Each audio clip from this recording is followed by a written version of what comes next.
Hi guys வணக்கம். Welcome back to another new video. இன்னைக்கு morning guava smoothie தான் ready பண்ணியிருந்தேன். ஸோ எனக்கு வந்து அது டேஸ்ட்டு பிடிக்கல. ஸோ நான் வந்து கொஞ்சோண்டு சால்ட் ஆட் பண்ணிக்கிட்டேன். சால்ட் ஆட் பண்ணோன்னே கொஞ்சம் ஒரு லெவலுக்கு ஓகேவா இருந்தது குடிக்கிற மாதிரி. ஸோ இதை குடிச்சு முடிச்சுட்டு நான் வந்து படிக்க ஸ்டார்ட் பண்ணிட்டேன். ஸோ அதுக்கு முன்னாடி டூ லிஸ்ட்டு தான் ரெடி பண்ணேன். ஏன்னா எனக்கு அன்னைக்குள்ள டாஸ்க்லாம் என்னதெல்லாம்னு சொல்லி எனக்கு வந்து மெமரைஸ் பண்ண முடியாது. ஸோ நான் வந்து ஒரு டூ டூ லிஸ்ட் பண்ணி வச்சுட்டேன்னா, அந்த ஒரு ஒரு டாஸ்க்கையும் கம்ப்ளீட் பண்ணும்போது நான் டிக் மார்க் போட்டுருவேன்.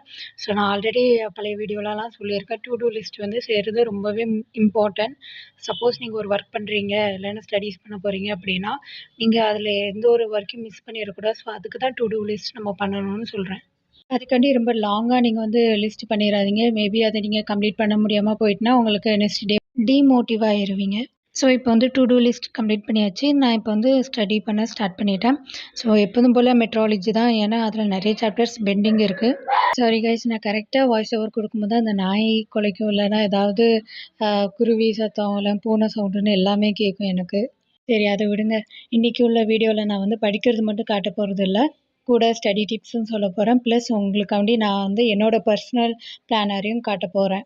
ஏன்னா, அது வந்து எல்லாருக்கும் ஒர்க் அவுட் ஆகுமான்னு தெரியல. பட் நான் வந்து மந்த்லி நான் வந்து புது பிளானர் நானே ரெடி பண்ணுவேன் எனக்குன்னு. ஏன்னா, நான் வந்து ஒரே பிளானரா நான் லைஃப் லாங்லாம் யூஸ் பண்ணிக்கவே மாட்டேன். ஆ வருஷம் லைக் 1 வருஷத்துக்கு ஒரு வாட்டினாலுமே நான் எனக்கு யூஸ் பண்ண கஷ்டம். ஸோ நான் வந்து மந்த்லி நான் சேஞ்ச் பண்ணிட்டே இருக்கும்போது, மேபி எனக்கு அது கொஞ்சம் இன்ட்ரெஸ்ட்டா இருக்கும். அண்ட் நானும் கம்ப்ளீட் பண்ணிருவேன். ஸோ வீடியோவ எண்ட் வரைக்கும் உங்களுக்கும் என்னோட ஸ்டடி பிளானர் பார்க்கணுன்னா. ஸோ டிப் நம்பர் 1, நெறைய ஸ்டூடெண்ட்ஸ்க்கு வந்து படிக்க இன்ட்ரெஸ்ட் இல்லாம போறதுக்கு ஒரே காரணம் தான். அது வந்து அந்த டாபிக் அவங்களுக்கு புரியாம இருக்கலாம். ஸோ புரிஞ்சுக்கணுன்னா நீங்க 3 விஷயம் தான் பண்ணணும். ஃபர்ஸ்ட்டு ரீட் பண்ணுங்க அந்த பேசேஜ. செகண்டும் ரீட் பண்ணுங்க. தேர்டும் ரீட் பண்ணுங்க. ஸோ நீங்க வந்து ஃபர்ஸ்ட் டைம் ரீட் பண்ணும்போது உங்களுக்கு ஒண்ணும் புரியாது. ஸோ அத நானும் ஃபேஸ் பண்ணியிருக்கேன். ஸோ செகண்ட் டைம் நீங்க ரீட் பண்ணும்போது maybe you got some idea about that question. And third time read பண்ணும்போது உங்களுக்கு ஆன்ஸரும் கிடைச்சிரும். ஏன்னா நம்ம அகைன் அண்ட் அகைன் நம்ம அத ரீட் பண்ணும்போது தான் நம்மளுக்கு வந்து அது ரொம்ப ஆழமா புரியும். அப்ப தான் நம்ம வந்து ஒரு யோசிக்க தோணும். என்ன இதுக்கு ஆன்ஸர் வரும்னு சொல்லி. அப்போ உங்களுக்கு டவுட் எதுவும் இருக்குன்னா, please ask your teacher or your best friend.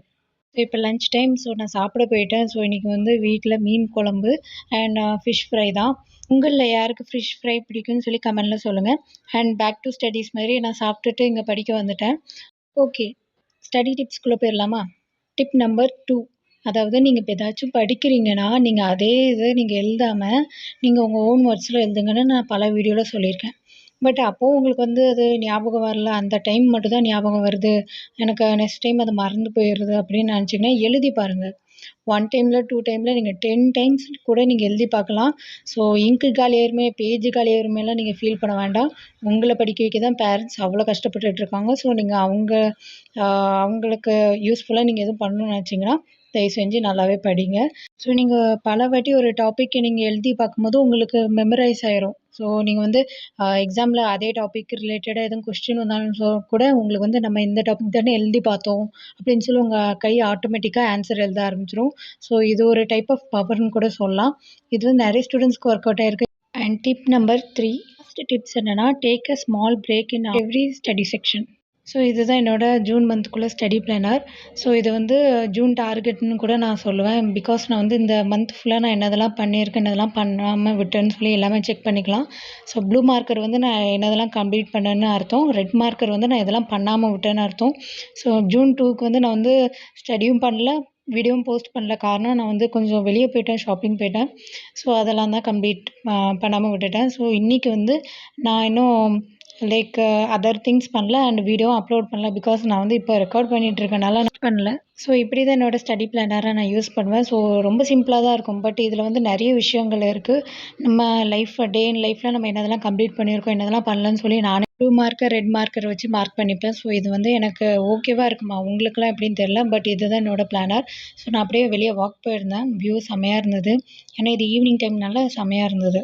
Thanks for வாட்சிங். And don't forget to subscribe to the channel. மற்ற வீடியோஸும் செக் பண்ணுங்கள். மேபி உங்களுக்கு யூஸ்ஃபுல்லாக இருக்கலாம், மோட்டிவேஷனலாகவும் இருக்கலாம். அண்ட் இந்த வீடியோவை லைக் பண்ணிவிட்டு உங்கள் ஃப்ரெண்ட்ஸ்க்கும் ஷேர் பண்ணுங்கள். So that they will also get motivated and benefits.